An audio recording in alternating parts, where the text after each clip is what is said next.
자, 또 한 분 만나봐 보겠습니다.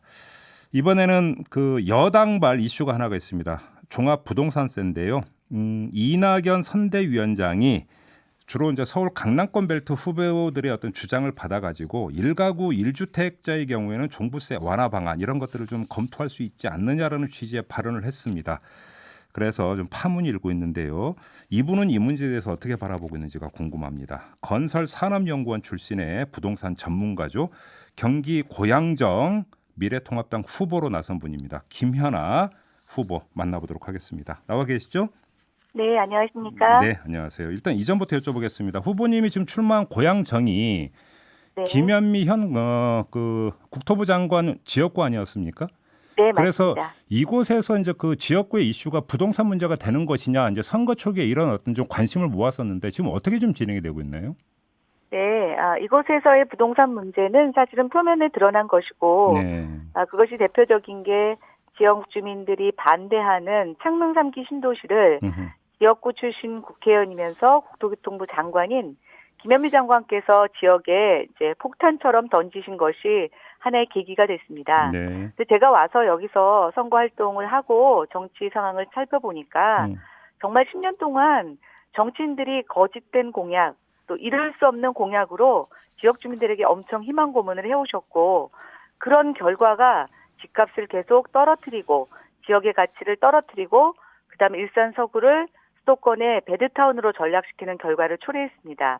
결국 창릉 3기 신도시는 드러난 빙산의 일각이라고 보고 있고, 네. 정치인들에 대한 무능, 무지, 또 잘못된 거짓 공약에 대한 심판의 목소리가 제가 이곳으로 오게 된 진짜 이유입니다. 알겠습니다.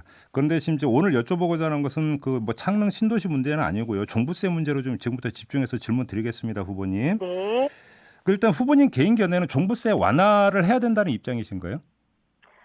종부세는 저는 정상화가 필요합니다. 그러나 정상화. 예. 그렇죠. 예. 종부세를 정상화하는 방법은 음. 과표를 현실화하는 방법이 있고 세율을 올리는 방법이 있습니다. 예, 예. 우리나라의 종부세 세율은 낮지 않습니다. 음. 저는 이제 과표를 조정하는 게 더 맞다고 보고 있는데요. 잠깐만요. 여기서 과표, 좀 어려워지는데요. 과표 조정이라 네. 하면 어떤 뜻인가요? 공시가격이라고 우리가 조사되는 게 있지 않습니까? 예, 예. 네, 세율을 곱하게 되는 모수가 과표입니다. 그렇죠. 예. 과거는 고가주택에 대한 과표가 현실화율이 굉장히 떨어졌었습니다. 높은 세율을 매겨도 세금이 높지가 않습니다. 네. 결국 이걸 조정하는 방법은 과표를 조정하는 방법이고, 예. 과표는 국회의 동의 없이도 정부 부처가 할 수 있습니다. 그런데 보십시오. 정치권들이 매년 종부세 세율을 높이다고 하면서 종부세 부담을 올린다고 합니다. 네. 이거는 정말 저는 거짓 선동입니다. 아. 과표를 정부가 충분히 의지를 갖고 올릴 수 있는데 예. 자꾸만 세율을 조정하는 것은 국민을 속이는 포퓰리즘이고요. 눈속임이다 지금 이렇게 보시네요. 네, 예. 지금은 이제 정부가 과표를 올리고 있습니다. 예. 근데 굉장히 빠른 속도로 올리고 있는데요. 음. 저는 종부세 정상화 부분에 있어서도 일종의 타임테이블이 필요하다고 생각이 됩니다. 서울에 집 갖고 있는 사람이 갑자기 자기 잘못 때문에 집값이 오른 건 아니지 않습니까? 네. 정부의 잘못된 정책 때문에 저는 집값이 오른 부분도 많이 있다라고 보면 왜 그 세부담을 정부는 투기꾼 탓이라고 하면서 그 세부담은 온전히 집을 갖고 있는 사람이 지어야 되느냐라는 네. 국민의 항변도 저는 충분히 일리가 있다고 보고 있습니다. 그러면 그래서 예. 꾸준히 과표를 현실화하는 게 필요하고요. 네. 지금은 그런데 너무 벌금처럼 세금을 매기고 있다는 겁니다.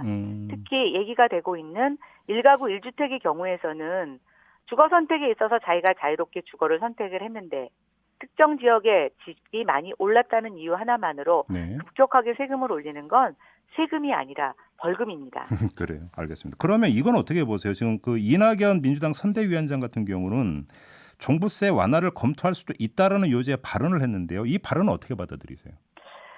우리 미래통합당이 꾸준히 급격한 종부세 인상 반대를 해왔는데 네. 이제야 민주당이 얘기를 듣고 정신을 차리시는 건지는 잘 모르겠지만 저는 선거를 앞두고 얘기하시는 것을 보니 좀 의도가 불순해 보입니다.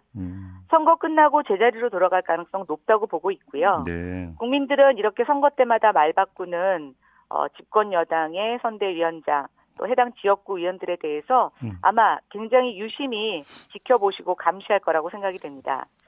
이렇게 표만 보고 왔다 갔다 하는 정당, 저는 정말 이렇게 어려운 시기에 국민들의 선택을 받을 수 있을지 좀 의심스러운데요. 예. 그런 측면에서 민주당의 종부세 완화는 저는 좀 신뢰가 없다라고 보여지고 타이밍도 적절하지 않다고 보고 있습니다. 그러면 정리를 하면 의원님의 지금 분석은 그 이낙연 선대위원장을 비롯해서 민주당 일각에서 나오고 있는 종부세 완화 주장은 선거용 그냥 립 서비스이고 선거 끝나면 완화 조치 실행으로는 들어가지 않을 것이다 이런 말씀이신가요? 정리하면? 그렇죠. 지금 이제 뭐 민주당 당론이 계속 종부세 인상을 얘기하고 있고 네. 얼마 전에 이인영 원내대표는 토지 공개념이라는 개념도 선거 총선이 끝나고 나면 도입하겠다고 하셨는데 네. 토지 공개념을 주장하시면서 종부세 완화라는 게 어떤 의미를 갖고 있는지 잘 모르겠습니다. 예. 자, 그럼 만약에 지금 상대당 후보시잖아요. 거기에다 네. 부동산 전문가이십니다. 후보님은. 네. 자, 네. 그러면 이낙연 선대위원장은 선거를 총괄 책임지고 있는 분인데 그럼 이런 분이 종부세 완화 검토 주장을 한 거에 대해서 뭐 진정성도 없고 뭐 선거 지나면 또 바뀌지 않겠는가라고 지적을 해 주셨는데 그럼 네. 만약에 이 자리에서 명시적으로 만약에 이낙연 위원장이 뭔가를 요구를 한다면 어떤 말씀을 해 주실 수 있을까요? 글쎄요. 지금 다들 후보자 신분이신 분들이 네. 무슨 약속을 할 수 있겠습니까? 특히 세법이나 과표는 정부도 움직여야 하고 네. 또 국회도 같이 협조를 해야 되는 것 아닙니까? 그렇죠. 지금 사실 세금과 관련된 많은 후보들의 공약은 예. 그냥 공약일 뿐입니다. 일단 선거 결과를 통해서 국회에서 논의되어야 하고 네. 특히 우리가 세율 같은 경우에는 국회에서 통과 과정에서 굉장히 많은 난항을 겪고 있습니다. 문제는 문재인 정부의 부동산 정책에 대한 기조를 바꾸겠다라고 말하는 것이 훨씬 더 신뢰가 있다고 보여집니다.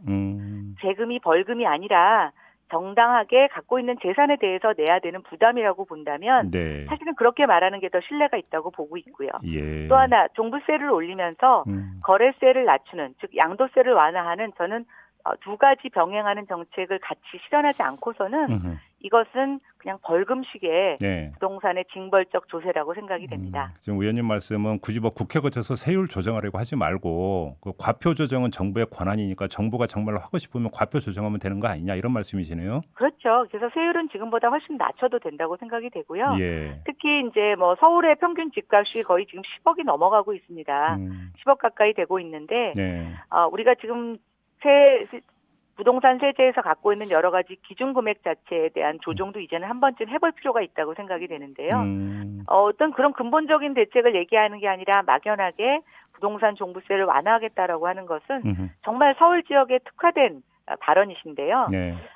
이낙연 국무총리가 예전에는 국무총리시다가 이제는 종로구 후보라서 그러신지 너무 서울을 의식한 발언을 하셔서 글쎄요 예전에 국민들이 갖고 있는 그 총리로서의 신뢰감이 좀 많이 떨어지지 않을까 생각이 알겠습니다. 됩니다. 근데 지금 의원님하고 인터뷰를 진행을 하다 보니까 이낙연 선대위원장의 발언의 적절성 문제는 그 정도로 이제 가름을 하고요. 지금 많은 분들이 지금 그 문자를 주고 계시는 내용이 뭐냐면 종부세를 완화하면 이거 집값 더 오르는 거 아니냐는 이런 어떤 걱정 어린 문자가 계속 들어오고 있는데 어떻게 말씀해 주시겠어요? 종부세를 완화한다고 하지 않고 저는 종부세를 정상화한다고 얘기를 했습니다. 예. 세금 부담이라고 하는 것은 당장 매기면 위협이 되지만 결국은 집값이 따라 올라가지고 또 돈 있는 사람들은 팔지 않고 버티면 돈이 된다고 생각이 되면 부동산의 양극화는 더 심하게 벌어지게 됩니다. 네네. 즉 종부세 부담은 꾸준히 올리는 게 필요한 거죠. 올리긴 올려야 된다. 그렇죠. 그리고 제가 말씀드린 것처럼 과표 조정을 통해서 충분히 현실화할 수 있습니다. 그럼에도 불구하고 실제 거주 목적의 고가 주택에 대해서는 지금과 같은 일방적인 세율을 매기는 거는 저는 문제가 있다고 보고 있고요. 네. 오히려 저는 20대 국회에서 종부세를 포함한 재산세의 경우에 오래 자기가 거주하는 경우에 있어서는 그럼 감면을 해주자라는 내용 재산세법을 발의한 적이 있습니다. 네. 그러니까 우리가 기준은 정상화하는 과정을 볼 때 여러 가지 실거주자라든가 또는 노년층의 거주에 대해서는 여러 가지 그런 실수요에 대한 혜택을 주는 것을 검토할 필요가 있다고 봅니다. 짧게 요거 하나만 그럼 보강 질문 드리고 마무리할게요. 근데 이제 1가구 1주택자라 하더라도 종부세 금액이 올라가는 건 집값이 올라간다는 뜻이 되는 건데 근데 1가구 1주택자도 그럼 집값 인상의 혜택은 보는 거 아니냐 이런 이야기도 나오고 있지 않습니까? 이건 어떻게 봐야 되는 걸까요? 그런데 이제 사회자께서도 뭐 경험하셨을 거라고 생각이 되는데 저희가 집을 한 채 갖고 있는데 집값이 올라간다고 어떤 혜택을 받을 수 있나요? 그러니까 물론 우리가 그거를 우리가 팔아서 현실화됐을 때는 내 수익이 될 수 있지만 보통 1가구 1주택 경우에는 집값이 올라도 당장에 손에 잡히는 건 아무것도 없습니다. 만약에 집값이 떨어지면 정부가 보전을 해줄 겁니까? 우리가 자산가치 상승에 대해서는 일반적으로 많은 분들이 시장의 어떤 수요 공급의 법칙에 따라서 변동된다고 보지만 지금의 한국 집값은 정부 정책의 잘못된 저는 신호라든가 또 나쁜 정치로 인해서 반등하는 부작용에 대한 효과도 많이 있습니다. 알겠습니다. 그렇다면 정부가 정책의 실패를 저는 인정하는 꼴이라고 보고 있기 때문에 네. 세부담은 예전부터 전문가들이 얘기하고 있습니다. 가랑비에 옷 젖듯이 서서히 하는 것입니다. 알겠습니다. 이렇게 벌금처럼 하는 것은 저는 나쁜 정치라고 부동산 정치라고 말씀드리고 있습니다. 알겠습니다. 자, 이렇게 마무리할게요. 고맙습니다. 네, 감사합니다. 네, 지금까지 경기도 고양정 후보로 나선 김현아 미래통합당 후보였습니다. 이슈의 핵심을 꿰뚫는 예리한 시선, 믿고 듣는 진품 시사 김종배 시선 집중.